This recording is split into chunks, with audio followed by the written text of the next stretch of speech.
ഉസ്മാൻ ഇബ്നു അഫ്ഫാൻ തങ്ങളുടെ ഭരണകാലത്താണ് അബ്ദുല്ലാഹ് ഇബ്നു മസ്ഊദ് രോഗിയാകുന്നത്. വലിയ ഖുർആൻ പണ്ഡിതൻ. അദ്ദേഹത്തിനെ കാണാൻ വേണ്ടി ഭരണാധികാരിയായ ഉസ്മാൻ ഇബ്നു അഫ്ഫാൻ ചെന്നു. അദ്ദേഹം വലിയ സമ്പത്തുള്ള ആളല്ല, മിസ്കീനാണ്. ഉസ്മാൻ ഇബ്നു അഫ്ഫാൻ അദ്ദേഹവുമായി സംഭാഷണം നടത്തുന്നത് കിതാബുകളിൽ കാണാം. അദ്ദേഹം ചോദിച്ചു, മാ തഷ്തകി, എന്താ സങ്കടം? അദ്ദേഹം പറഞ്ഞു, ദുനൂബി, എൻ്റെ പാപങ്ങളാണ്. എന്താണ് മാ തഷ്തകി ദുനൂബി, എന്താണ് സങ്കടം? എൻ്റെ പാപങ്ങളെ ഓർത്തിട്ടാണ്. അത്ര വലിയ മനുഷ്യൻ പറയുകയാണ്. അള്ളാഹുവിൻ്റെ റസൂല് തന്നെ അദ്ദേഹത്തിന്റെ ഖുർആൻ കേൾക്കാൻ ഇഷ്ടപ്പെട്ട മഹാൻ. അദ്ദേഹം ആ സമയത്ത് പറയാണ്, എൻ്റെ സങ്കടം ദുനൂബി, എൻ്റെ ദോഷങ്ങളാണ്. വമാ തഷ്തഹി, നിങ്ങൾ ആശ എന്താണ്? എന്തിനാണ് ഇപ്പോൾ നിങ്ങൾ ആശിക്കുന്നത്? റഹ്മത്ത റബ്ബി, എൻ്റെ റബ്ബിൻ്റെ കാരുണ്യമാണ് ഞാൻ ആശിക്കുന്നത്. വളരെ ചെറിയ കുട്ടിയാകുമ്പോഴേ ഇസ്ലാമിലേക്ക് കടന്നു വന്ന മഹാൻ, ഒരുപാട് യുദ്ധങ്ങളിൽ പങ്കെടുത്ത മഹാൻ.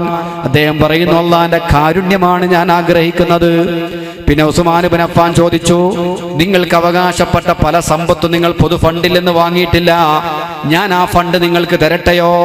ഇപ്പൊ നിങ്ങൾ മിസ്കീനാണ്.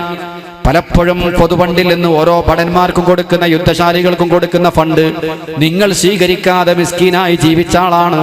ഞാൻ ആ കാശ് നിങ്ങൾക്ക് തരട്ടെയോ എന്ന് ഭരണാധികാരി ചോദിക്കുമ്പോ സക്കറാത്തിൽ കിടക്കുന്ന അദ്ദേഹം ചോദിച്ചു, എനിക്ക് ആഫിയത്തുള്ള സമയത്ത് ഞാൻ വാങ്ങിയിട്ടില്ല, ഇനി മരിക്കാൻ കിടക്കുന്ന എനിക്കെന്തിനാ ഉസ്മാനെ സ്വത്ത്? ഉസ്മാൻ ഇബ്നു അഫ്ഫാൻ തങ്ങളെ, എനിക്കെന്തിനാണ് സമ്പത്ത്? ഞാൻ സക്കറാത്തിലാണല്ലോ. അപ്പൊ ഉസ്മാൻ ഇബ്നു അഫ്ഫാൻ പറഞ്ഞു, നിങ്ങൾക്ക് ഒരുപാട് പെൺമക്കളുണ്ടല്ലോ, ആ പെൺമക്കൾക്ക് അത് ഉപകരിക്കും, അതുകൊണ്ട് ഞാൻ ആ സമ്പത്ത് തരട്ടെയോ? ആ സമയത്തതാ സക്കറാത്തിന്റെ രോഗത്തിൽ കിടക്കുന്ന അബ്ദുല്ലാഹ് ഇബ്നു മസ്ഊദ് പറയാണ്, അതഖ്ശൽ ഫഖറ അലാ ബനാതി, ഉസ്മാനെ, നിങ്ങൾ എൻ്റെ മക്കൾക്ക്, എൻ്റെ പെൺമക്കൾക്ക് ഫഖീർ തരം ഭയപ്പെടുന്നുണ്ടോ? എന്റെ പെൺകുട്ടികൾക്ക് ദാരിദ്ര്യം വരുമെന്നാണോ നിങ്ങളെ വിചാരം? ഞാൻ ഒരിക്കലും അത് പേടിക്കുന്നില്ല. കാരണം ഞാൻ എൻ്റെ മക്കളോട് വസിയത്ത് ചെയ്തിട്ടുണ്ട്, മക്കളെ, പെൺമക്കളെ, നിങ്ങൾ എല്ലാ ദിവസവും നിങ്ങൾ സൂറത്തുൽ വാഖിയ ഓതണം. സൂറത്തുൽ വാഖിയ എല്ലാ ദിവസവും നിങ്ങൾ ഓതണം. കാരണം എൻ്റെ കരളിന്റെ കഷ്ടമായ ഹബീബായ നബി മുഹമ്മദ് മുസ്തഫ സ്വല്ലല്ലാഹു അലൈഹി വസല്ലമ തങ്ങൾ പറയുന്നത് ഞാൻ കേട്ടിട്ടുണ്ട്.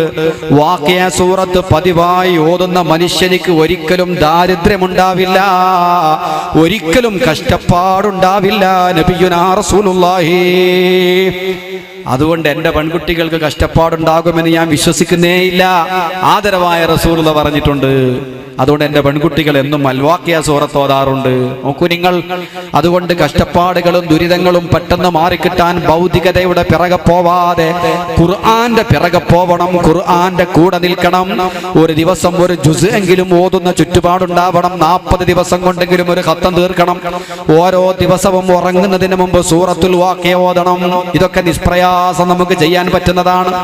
ഒരുപാട് വയലുകൾ കേൾക്കുകയല്ല, ചിലതൊക്കെ നമുക്ക് പകർത്താൻ കഴിയണം.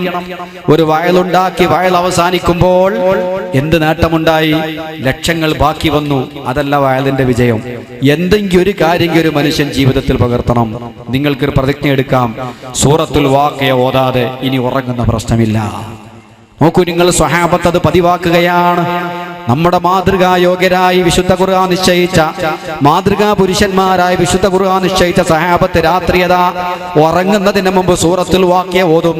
അതുകൊണ്ട് ജീവിതത്തിൽ ക്ലേശങ്ങൾ ഉണ്ടാവില്ല എന്നവർ ഉറച്ചു വിശ്വസിക്കുന്നു. അവരെ പെൺമക്കളെ കാര്യത്തിലും അങ്ങനെ തന്നെ.